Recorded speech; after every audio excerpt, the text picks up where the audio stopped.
හරි. සුබ දවසක් ඔක්කොටම. මම අද කතා කරන්නේ ලිපියේ මට ඔයාලගේ අදහස් දැනගන්න ඕන මේ කියන දේ සම්බන්ධව කමෙන්ට් එකක් දාගෙන යන්න. මම අදහස් දැනගන්න කැමතියි මම කතා කරන දේ සම්බන්ධව.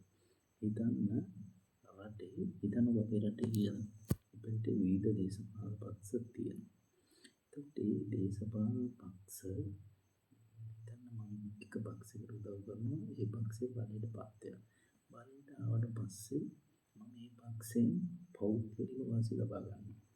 විවිධ පෞද්ගලික වාසි මම ලබා ගන්නවා. ඊට පස්සේ ඊළඟට තව දේශපාලන පක්ෂයකට වැඩ කරනවා. මේ දේශපාලන පක්ෂයෙන් මම පෞද්ගලික වාසි ලබා ගන්නවා. ඒ දේශපාලන පක්ෂේ බලයට ආවට පස්සේ ඔය වගේ විවිධ දේශපාලන පක්ෂ මාරු වෙමින් යන ගමනේදී බලයටපත් වෙන ගමනේදී මම ඒ හැම දේශපාලන පක්ෂයකම පෞද්ගලික වාසි ලබා ගන්නවා. මම පුද්ගලික වාසි ලබා ගන්නවා. එතකොට මම තවත් කාරණාවක් මෙතන මතු කරනවා. හිතන්න තවත් කෙනෙක් ඉන්නවා බලයටපත් වෙන කිසිදු දේශපාලන පක්ෂයකින් ඔහු පුද්ගලික වාසි ලබා ගන්නේ නැහැ.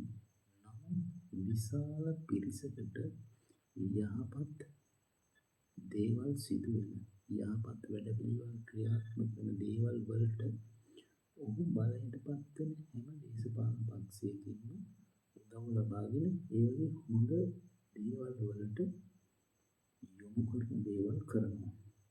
ඒකේ වැඩසටහන් ක්‍රියාත්මක කරනවා. නමුත් හැම දේශපාලන පක්ෂයක්ම විරසක කරගන්නේ නැහැ. ඒ උදව් අරගෙන